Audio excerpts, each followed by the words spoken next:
an interesting bit of performance art. This is Dr. David D. Shine.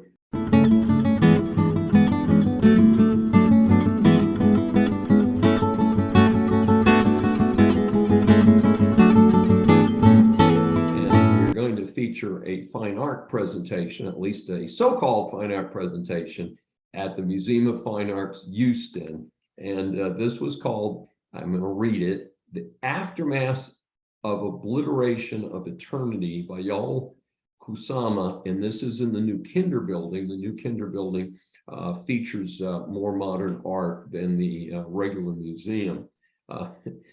This is a bit of performance art. It only lasts 1 minute. Yep, 1 minute. So I wouldn't recommend a trip to the museum just for this 1 minute deal. So also it's done in an enclosed mirrored room with a bunch of lights, and the lights turn on and off, and at one point turn off completely, again, all within this 1 minute. The trick is that because of the way the mirrors are arranged, it looks like they go on forever into eternity, hence the name of the production again, Aftermath of Obliteration of Eternity.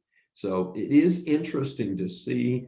It's clever, but it's not what I would call great art. Now, as long as you're there, the exhibit room right next to this exhibit is a collection of what looks like a spacecraft made out of a clear acrylic and some other colors and paints.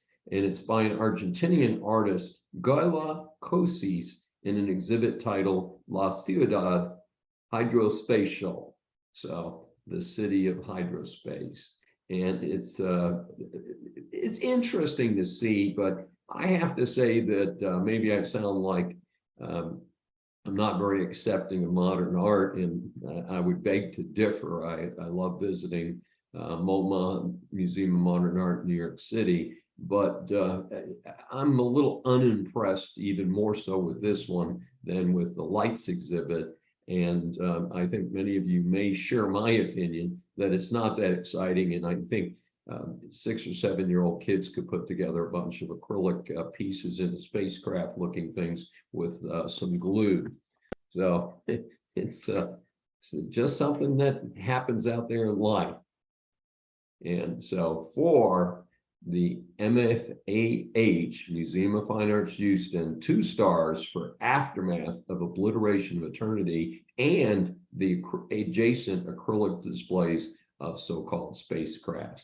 Disclaimer, I paid for all my own tickets, and I do not identify myself as someone who may be providing a review. If you've enjoyed this episode of Stars, please subscribe on your favorite platform.